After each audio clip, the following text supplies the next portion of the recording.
ராவண பார்வையாளர்கள், தமிழ் உறவுகள் மற்றும் ராவண நலவிரும்பிகளுக்கு வணக்கம். ஈழத்து பத்திரிகையாளர், ஊடகவியலாளர் நிரோஜ் டேவிட் அவர்கள் ஐபிசிக்கு கொடுத்த ஒரு வாய்ஸ் ஓவர் செய்தி என்ன சொல்ல வர்றார் அதில் அப்படின்னா, அவர் எப்பவுமே இந்த இஸ்ரேல் அமெரிக்கா அந்த பக்கமே நின்றுட்டு இருப்பார். திடீர்னு தமிழ்நாட்டு பக்கம், அதுவும் சீமான் பக்கம் வந்திருக்கிறார். ஒரு விமர்சனம் வைக்கலாம், அது எந்த அளவுக்கு வைக்கணும் அப்படின்றதுக்கு ஒரு எல்லை இருக்கிறது. அவரை போன்ற ஒரு மூத்த ஊடகவியலாளர்கள் ஒரு கட்சியை, ஒரு தலைவரை எப்படி அணுக வேண்டும் அப்படின்றது ஒன்று இருக்குது. இந்த நேரத்தில், இந்த காலகட்டத்தில் தாவேகா வெற்றி பெற்ற பிறகு அவருக்கு அரசியல் விஜயனுடைய அரசியல் ஆலோசகர் என்ற பேரில் ஜான் ஆரோக்கியசாமி அவர்கள், அதாவது தேர்தல் வியூக வகுப்பாளர், அவரை நியமிக்கப்பட்ட பிறகு அந்த ஜான் ஆரோக்கியசாமி புகழ்ந்து தள்ள வேண்டிய ஒரு நிர்பந்தம் இவருக்கு ஏன் வந்தது அப்படின்னு தெரியல. விஜயனுடைய வெற்றிக்கு காரணமே முழுக்க முழுக்க ஜான் ஆரோக்கியசாமி. அவருடைய தேர்தல் வியூகம் அப்படி இருந்தது, இப்படி இருந்தது. பல நுணுக்கங்களை கையாண்டார், இப்படி கையாண்டார், அப்படி கையாண்டார். அவர் உடைகள் உள்பட இப்படிலாம் சேர்த்திருந்தார். ஒன்றும் உள்ளாடைகளை பற்றி பேசலை அவர் தோழர் நிரோஜ் டேவிட் அவர்கள். இவ்வளோ வருத்தம் எப்படிலாம் பேச மாட்டேன். காரணம் இருக்குது. நீங்கள் எப்படி எந்த அளவுக்கு ஒருத்தர் சொல்லணும் அப்படின்றதெல்லாம் இருக்குது. முழுக்க முழுக்க நிரோஜ் டேவிட் அவர்கள் ஜான் ஆரோக்கியசாமி அவர்களை தூக்கி உயர்த்தி, அவரால் தான் ஒட்டுமொத்தமாக எல்லாருமே வெற்றி பெற்றார்கள் அந்த கட்சியில். 234 தொகுதியிலும் விஜயினுடைய அந்த இதை கொண்டு போய் சேர்த்தது, அந்த நுணுக்கம் இருக்குது. அது இப்படி ஆக்கும், அப்படி ஆக்கும்னு அந்த கட்சியில் யார் எப்படி ஜெயிச்சுன்னு ஒன்றும் அவங்களுக்கே தெரியலப்பா. உண்மையிலே எப்படி இது நடந்துச்சுன்னா, அந்த கட்சியில் சேர்ந்த தேர்தல் வியூக வகுப்பாளர்னு சொல்லக்கூடிய அந்த ஜான் ஆரோக்கியசாமி உள்ளிட்ட அந்த சட்டமன்ற உறுப்பினர்களுக்கு ஒன்றும் புரியல. அந்த கட்சிக்கே ஒரு பெரிய அதிர்ச்சியாக இருக்குது. அது தெரியுமா இவருக்கு, சகோதரருக்கு?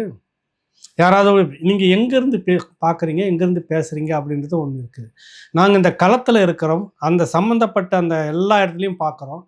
அவர்களுக்கு ஒரு அளவுக்கு வெற்றி பெறுவார்கள் அப்படின்ற எண்ணம் இருந்து, இப்படி ஒரு வெற்றி வருமானு அவர்களுக்கே தெரியல. இது முழுக்க முழுக்க காரணம் திமுக மீது இருந்த ஒரு மாபெரும் அதிருப்தி. அடுத்தது வழக்கம் போல் இந்த தேர்தல் இயந்திரத்தில், வாக்குப்பதிவு இயந்திரத்தில் நடந்த ஒரு சிக்கலாக இருக்குமா அப்படின்றது தான் இங்கே பொதுவான விமர்சனமாக வைக்கப்படுது. அவருக்கே அவர் எப்படி ஜெயிச்சாருன்னு தெரியல விஜய் தரப்புக்கு. ஆனால் இவர் சொல்கிறாரு, இல்லை அது முழுக்க முழுக்க ஜான் ஆரோக்கியசாமி முட்டு கொடுத்து தூக்கி நிறுத்தியது தான் அப்படின்றாரு. ஒருவேளை ஈழத்தமிழர்களுடைய அந்த பிரச்சனைகள், கோரிக்கைகள் ஏதாவது ஜான் ஆரோக்கியசாமி மூலமாக விஜயிடம் கொண்டு போய் சேர்ப்பதற்காக அவர் இந்த யுத்தியை கையாண்டிருந்தால் வரவேற்கக்கூடியது, நான் இல்லைலாம் மறுக்கலை. ஆனால் அவர் விமர்சனம் பண்ணுறது விஜயை இவங்க ஒரு மாதிரி அணில் அப்படின்ற மாதிரிலாம் விமர்சித்தாங்க கடும் போக்கில். பதிலுக்கு நாங்கள் கூட அவதானித்திருந்தோம் இந்த மாதிரியாக அதிலுக்கு அவர் ஆமைக்கறி என்று சொல்லுவார்னு. எவ்வளோ ஒரு மட்டமான விஷயத்தை நீங்களும் பேசுகிறீங்க நிரோஜ். நீங்கள் உலக தமிழ் மக்கள்கிட்ட பழகிட்டு இருக்கிறீங்க. அந்த உண்மையிலேயே ஆமக்கறி சாப்பிட்டாரா இல்லையா, அங்கே கொடுத்தாங்களா இல்லையா அப்படின்றத நீங்கள் பல போராளிகளை சந்தித்து உரையாடிய போது தெரிஞ்சுக்கிட்டு இருப்பீங்க. அந்த வார்த்தையை நீங்கள் பயன்படுத்தி பதிலுக்கு அவர்கள் தரப்பிலிருந்து இது சொல்வார்களா என்று எதிர்பார்த்தேன்னா, அப்படிலாம் இல்லை. லெஃப்ட் ஹேண்டில் கையாண்டுட்டு போனாங்க, இடது கையில் கையாண்டுட்டு போனார் விஜய். சீமானை பற்றி ஒரு வார்த்தையும் பேசவில்லை அப்படின்லாம் சொல்லி புகழ்ந்து பேசுகிறீங்க. உங்களுக்கு என்ன தேவை அப்படின்னு எனக்கு தெரியல. இப்போ நிறைய பேர் இந்த ராமநாதன் அர்ஜுனா இருக்கிறாப்புல, அங்கேருந்து அப்படி தான் மண்டை குழம்பி போயிட்டு பேச தொடங்கியிருக்கிறீங்களோன்னு தோணுது. அங்கேருந்து ஒருத்தர் சம்மந்தமே இல்லாமல் சீமானை திட்டி, விஜயை நீங்கள் சந்திக்க உங்களுக்கு நேரம் வேணுமா, ஏதாவது வேறு வகையில் கேட்டு கெஞ்சி வாங்கிட்டு பார்த்துட்டு போகலாம். சீமானை எதிர்ப்பதால் அந்த வாய்ப்பு வரும் அப்படின்னு நீங்கள் நினைக்கிறீங்க. விஜய்கிட்ட ஒரு நெருக்கம் வரும்னு நினைக்கிறீங்க. அப்படி தான் அந்த அறப்பைத்தியம் அர்ஜுனா போயிட்டு தொடர்ந்து பேசிகிட்டு இருந்ததை பார்த்துட்டு இருந்தோம். இப்போ அவர் பரவாயில்ல, ஒவ்வொரு உலகம் நாடு நகரம்னு சொல்லுவாங்களா, அங்கே எல்லாருக்குமே தெரியாத அறப்பைத்தியம் தான் அர்ஜுனா.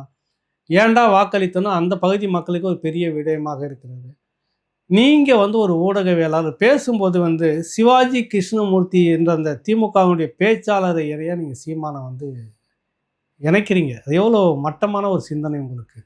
உங்களுக்கு ஏதாவது தாவேகா விஜய் மூலமாக, இல்லை விஜய் நீங்கள் சந்திக்கணும் அப்படின்ற பெரிய பத்திரிகையாளர் என்ற பேரில், ஊடகவியலாளர் நீங்கள் சந்திக்கிறீங்களா, சந்திச்சுக்குங்க.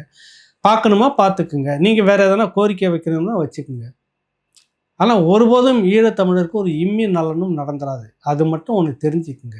இன்றைக்கி நீங்களும் நானும் பேசிக்கிட்டு இருக்கிறோம் அப்படின்றதுக்கு காரணம்னா, அது நாம் தமிழர் கட்சி, சீமான் பட்டி தொட்டி எல்லாம் கொண்டு போய் சேர்த்தது. அவருடைய உழைப்பு கொஞ்சம் நெஞ்சில்லை. இந்த விடயங்கள், ஈழ பிரச்சனைகள் இன்றைக்கும் இந்த மக்கள் மைய தாவேக்காவினர் மத்தியில் கூட இன்றைக்கி அது இருக்குது. காரணம் சீமானுடைய களப்பணி அந்த அளவுக்கானது.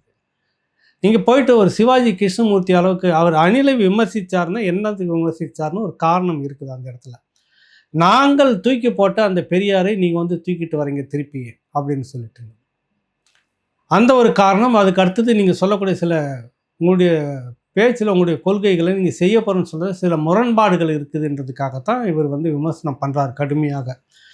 திரும்ப இன்னொரு திராவிடம் தான் இது அப்படின்றது தான் இந்த விமர்சனம். அதை மையப்பகுதியை நீங்கள் புரிஞ்சிக்காமல் அது வெளிப்படையாகவே பேசுகிறாரு. இன்னொரு திமுக, இன்னொரு அதிமுக, அதுதான் நீங்கள் அப்படின்னு. இன்னைக்கு கிட்டத்தட்ட இந்த 15 நாட்களில் விஜய் அவர்கள் அதைத்தான் நிரூபிச்சுக்கிட்டு இருக்கிறாரு. கடந்த ஆட்சிகளில் விஜய் அவர்கள் யாரை தீய சக்தி அப்படின்னு சொல்லிட்டு கடுமையாக விமர்சனம் செய்துக்கிட்டு இருந்தாரோ, நீங்களும் குறிப்பிடுறீங்க. திமுக தலைவர் ஸ்டாலின் அவர்களை இவர் வந்து அப்பான்னு ஒன்று அவர் வந்து கிரியேட் பண்ணிக்கிட்டு இருந்தார். அதை வந்து சுக்கு நூறாக உடைச்சிட்டாரு விஜய். சார் அப்படின்னு தான் அவர் வந்து மேடையில் கூப்பிட்டாரு. என்ன சார்னு கூப்பிட்டதால அண்ணா பல்கலைக்கழக அந்த மாணவிய விடயத்தில் யார் அந்த சார் அப்படின்றத இதுக்கு பொருத்தமா அப்படின்ற மாதிரி நினச்சிட்டாங்கன்ற மாதிரி பேசியிருக்கீங்க. சரி, சார்னு கூப்பிட்டாரு, தீய சக்தின்னு சொன்னார், திமுகவை கடுமையாக விமர்சனம் பண்ணார். அந்த திமுகவில் அங்கம் வகித்து கொண்டு 5 ஆண்டுகளாக தாக்கு பிடிச்சி கூட இருந்து எல்லாமே செய்துக்கிட்டு இருந்த காங்கிரஸ் கட்சி, விடுதலை சிறுத்தைகள், கம்யூனிஸ்டுகள் இன்று அப்படியே இந்த விஜயிடம் வந்ததுக்கு நிரோஜ் டேவிட் அவர்களுடைய பதில் என்னவா சொல்ல போகிறீங்க சொல்லுங்கள். தமிழ்நாட்டு அரசியல் சிக்கல்ன்றது வேறு, அதை மையம் வைத்து இங்கே சீமான் பேசுகிறார். நீங்கள் வந்து அவர் சிவாஜி கிருஷ்ணமூர்த்தி அளவுக்கு அவர் இறங்கி பேசினார்னு சொல்கிறீங்க. இது அந்த அர்ஜுனாவே பரவாயில்லையே, ஈழத்தில் நாடாளுமன்ற உறுப்பினராக இருக்கக்கூடிய அந்த டாக்டர்னு சொல்லிக்கிற ஒரு மனநோயாளி அர்ஜுனாவே பரவாயில்ல அப்படின்றதுக்கு உங்களை நான் பார்க்க வேண்டியதாக இருக்குது. என்ன ஆச்சு உங்களுக்கு அப்படின்னு தெரியல. நீங்கள் திடீர்னு பார்த்தீங்கன்னாக்கா இஸ்ரேலில் நிற்பீங்க, அமெரிக்காவில் நிற்பீங்க, அப்புறம் இங்கே நிற்பீங்க, அப்படி போயிட்டு இருந்தது உங்கள் போக்கு. ஏன் இந்த பக்கத்தை இதை எடுத்து பேசுகிறீங்க? சரி, அது ஈழத்தமிழர்கள் நலன் குறித்து ஏதாவது உருப்படியாக பேசியிருக்கீங்களா? எதுவுமே இல்லை. நீங்கள் இவ்வளவு தூக்கி பேசுகிற அந்த ஜான் ஆரோக்கியசாமி அல்லது விஜய் சீமானை லெஃப்ட் ஹேண்டில் கையாண்டுட்டு வந்தார். அவர் எப்படி ஜெயிச்சார்னு அவருக்கே தெரியலங்க ஐயா. முதல்ல அதை புரிஞ்சுக்குங்க. நான் உங்களை வந்து வாயா போயான்லாம் பேச முடியாது, தரம் தாழ்ந்து பேசவும் நான் உங்களை நான் விரும்பலை. ஆனால் அந்த கட்சிக்கே தெரியாத ஒருத்தர் நீங்கள் கொண்டு பெரிய அளவில் பில்டப் பண்ணி வச்சுட்டு, சரி அதன் மூலமாக ஏதாவது ஒரு விடயத்தை சொல்ல வரீங்களா? உங்களுடைய விஜய் அல்லது ஜான் ஆரோக்கியசாமி சொல்லி இந்த திருச்சியில் இருக்கக்கூடிய சிறப்பு முகாமை மட்டும் எடுத்து சொல்லுங்கள். கருணாநிதி இருக்கும்போது கொண்டு வந்தது அது. அந்த சிறப்பு முகாமில் ஈழத்தமிழர்கள் ஏன் எதற்கென்ற விசாரணையே இல்லாமல் சிறை வைக்கப்பட்டிருக்கிறார்கள். ஆண்டு கணக்கில் 10 ஆண்டு 15 ஆண்டு அந்த கணக்கில் வந்து இருக்கிறாங்க இன்ன வரைக்கும். வழக்கு நீதிமன்றத்தில் நிறுத்துங்க, சிறைக்கு அனுப்புங்க, அங்கேருந்துட்டு நாங்கள் வழக்காடுறோம், தண்டனை கிடைச்சா அனுபவிக்கிறோம், விடுதலை கிடைச்சா வெளியே போயிட்டு இருக்கிறோம். அதுதான் அந்த ஈழத்தமிழர்களுடைய கோரிக்கை. அது எதற்கும் வழி இல்லாமல் விசாரணை என்ற பேரில் மட்டுமே 10 ஆண்டுகளுக்கு மேலே தடுத்து வச்சுக்கிற ஒரு இடத்த நீங்கள் அதை எடுக்க சொல்லுங்கள். வேறு ஒன்றுமே பண்ண வேணாம், எடுக்க சொல்லிவிடுங்க. அப்படியான கோரிக்கைகள் எதனா வச்சுங்களா? ஆக்கப்பூர்வமாக எதனா பேசுங்க. உங்களுக்கு நோக்கம் சீமானை அர்ஜுனாவை போல நீங்கள் விமர்சிக்க வேண்டும். அதன் மூலமாக தாவேகா அந்த கட்சியோடு உங்களுக்கு ஒரு நெருக்கம் வரணும். முதல்வர் உங்களை சந்திக்கணும், இல்லை நீங்கள் அவளை சந்திக்கணுன்ற உங்களுக்கு ஏதோ ஒரு உள்நோக்கம் இருக்கிறது. உங்களுடைய பெருமையை பேசிப்பதற்காக இந்த மண்ணில் விமர்சனம் பண்ணுங்கள். நீங்கள் இல்லைன்னு சொல்ல வரல, எந்த கட்சியும் விமர்சனம் பண்ண வேணாம்னு சொல்லலை. நீங்கள் ஒரு விஷயம் அதில் சொல்லியிருந்தீங்க, மேதகு தலைவர் அவர்களை முன்னெடுத்துக்கிட்டு போகிற அந்த கட்சி பேச்சிலும் மற்ற விஷயத்திலும் ஒரு ஒழுக்கத்தை கடைப்பிடிக்கணுன்றப்ப அது நாங்களும் சொல்கிறோம், எல்லாருமே சொல்கிறோம், எல்லா கட்சிக்குமே. இந்த ஒழுக்கம் வந்து டெசோவை ஆதரிச்சதில்லை எல்லா கட்சிகளும் இங்கே சேர்ந்து ஈழத்தமிழர் விடுதலையை வந்து ஆதரித்து டெசோ மாநாடு போட்டப்போ அந்த கட்சிகள்கிட்ட இதெல்லாம் இருந்ததா அப்படின்ற கேள்வி எல்லாருக்குமே இருக்குது. புரியுதில்லை உங்களுக்கு? நீங்கள் என்ன நோக்கத்துக்காக ஒரு ஒழுக்கம் வேண்டும், ஓகே, மேதகு தலைவரை தூக்கி பேசிக்கிட்டு இருக்கிற ஒரு இயக்கத்துக்கு அது வேணும், 100% அதை நான் மறுக்கலை. ஆனால் அதற்காக அதை ஒட்டி நீங்கள் வைக்கக்கூடிய ஒட்டுமொத்த காரணமும் நீங்கள் வந்து எந்த அளவுக்கு தரம் தாழ்ந்து இருக்கிறது. சிவாஜி கிருஷ்ணமூர்த்தியும் சீமானும் ஒன்றா? இதுக்கு நீங்கள் வந்து வருத்தம் தெரிவிச்சுக்கணும் தயவுசெய்து. இல்லைனாக்கா இதனுடைய எதிர்ப்பு இன்னும் கடுமையாக இருக்கும், இன்னும் மோசமாக விமர்சனம் பண்ண வேண்டியது இருக்கும், மோசமாக பேச வேண்டியது கூட இருக்கும். புரிதல் உங்களுக்கு? இந்த மண்ணில் ஒன்றுமே இல்லைன்னு சுத்தமாக அறுத்து போத்துட்டு அந்த கொடி உறவுன்னு சொல்கிறாங்களே, தொப்புள் கொடி அறுத்து போட்டாச்சு. இங்கே இருக்கக்கூடிய பிரம்மாண்ட கட்சிகள் எல்லாம் தேசிய கட்சின்னு சொல்லக்கூடிய 2 பெரிய தேசிய கட்சிகளும் இங்கே இருக்கக்கூடிய திராவிட கட்சிகளும் அதனூடாக கூட்டணி வச்சுக்கிட்டு இருந்த ஈழத்துக்காக பாடுபட்டுன்னு சொல்லக்கூடிய தலைவர்களும் கட்சிகளும் முற்றுமுழுதாக துண்டிச்சிட்டு போயிட்டாங்க. வருஷத்துக்கு ஒரு டைம் முடிஞ்சால் அதை ஞாபகப்படுத்திக்கிறோம், அவ்வளோதான். இல்லைன்னா இல்லை, அது கூட ஒரு அரங்குக்குள்ளாக பட்டி தொட்டி எல்லாம் அந்த பிரச்சனையை போய் பேசி பேசி பேசி அந்த மேதகு தலைவர்கள் நீக்கி ஒரு நிகழ்ச்சியிலையும் அந்த தலைவரை வந்து படம் போட்டு நிகழ்ச்சி நடத்துகிற அளவுக்கு வந்திருக்கிறாங்க. வீட்டு திருமணத்திலிருந்து எல்லா நிகழ்ச்சியிலையும் அந்த அளவுக்கு கொண்டு போய் சேர்த்த ஒரு மனிதரை நீங்கள் சிவாஜி கிருஷ்ணமூர்த்தியோட ஒப்பிடுறீங்கன்னா உங்களை என்ன சொல்கிறது? அந்த அர்ஜுனா எம்பிக்கு நீங்கள் அண்ணனா தம்பியா இந்த கேள்வி வருதா இல்லையா? அவர் ஏற்கனவே குழம்புன மனிதர், பிரச்சனை இல்லை. அது ஒரு அறப்பைத்தியன்ற மாதிரி தான் நாங்கள்லாம் பார்த்துட்ருக்குறோம், தொடர்ந்து பார்த்துக்கிட்டு இருக்கிறோம். உங்களுக்கு என்ன வந்தது? விமர்சனத்தில் ஒரு நாகரிகம் வேண்டுமா? வார்த்தையை கையாளுறதுல ஒரு நாகரிகம் வேண்டுமா இல்லையா? நீங்கள் யாருக்கு இப்போ சரி பேசிட்டீங்க, சீமான் வேணாம், ஓகே விட்டு அவர் நீங்கள் கடுமையாக விமர்சனம் பண்ணி அப்புறப்படுத்துறீங்க, அதுதான் உங்கள் நோக்கம். ஐபிசிக்கும் அதுதான் நோக்கம்னு நினைக்கிறேன். அது தொடர்ந்து இதை நசுக்கிற விதமாகவே இந்த சீமானுடைய உழைப்பு இந்த மாதிரியான எல்லா விஷயத்தையும் சிதைக்கிற மாதிரியான சில வேலைகள் செய்துட்ருக்கு. அதற்கு தலையாய வேலையை செய்யறது நிரோஜ் டேவிட் அவர்கள். நீங்கள் இப்படி செய்திருக்கக்கூடாது, வருத்தம் தெரிவிச்சுக்கணும். ஈழத்து தமிழர்கள் மீது பெரிய மதிப்பு எல்லாருக்குமே இருக்குது. சமீப காலமாக உங்களுடைய போக்கை 2 தமிழர்களுக்குள்ளாக துண்டாடுற விடயமாகத்தான் உங்களுடைய சிலருடைய இந்த ஆள்காட்டி வேலை, இந்த நபர்களுடைய வேலை இருக்குது.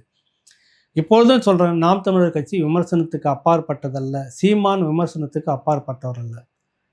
ஒரு ஒழுக்கமாக பேசணுமா, ஓகே, அது சரி, சொல்ல வேண்டியது தான். ஆனால் நீங்கள் சிவாஜி கிருஷ்ணமூர்த்தி ஒப்பிட்டு ஜான் ஆரோக்கியசாமி ஓஹோ ஓஹோன்னு புகழ்ந்து அவரால் தான் எல்லாருமே வெற்றி பெற்றது அப்படின்னாக்கா அப்புறம் ஏன் மற்ற தொகுதியில் வெற்றி பெற முடியல? புரியுது உங்களுக்கு? இங்கே களத்தில் இருந்து பாருங்கள், ஏன் வெற்றி பெற்றன்றது அவங்களுக்கே தெரியல. வேட்பாளர்களுக்கு தொகுதி வரைமுறை தெரியல. தொகுதி தாண்டி போன வேட்பாளர்லாம் தாவிக்கால இருக்கிறாங்க.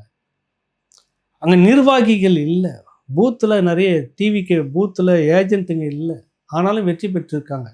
அது விஜய் என்ற ஒரு முகம், அதுதான். ஆனால் ஜான் ஆரோக்கியசாமி அப்படின்றதுக்காக மட்டுமே ரொம்பவும் நீங்கள் ஜான் ஆரோக்கியசாமி புகழறீங்க. உள்நோக்கம் என்னன்னு தெரில. அவர் மூலமாக நீங்கள் விஜயை சந்திக்கணுமா? நீங்கள் எப்படி இருந்தாலும் அவரை தான் சந்திக்கணும். நீங்கள் ஜான் ஆரோக்கியசாமி சரின்னு சொன்னால் தான் அவரை சந்திக்க முடியும், பார்க்க முடியும், ஏதாவது கோரிக்கை. சரி, உருப்படியான கோரிக்கையை வைத்திருக்கிறீர்களா?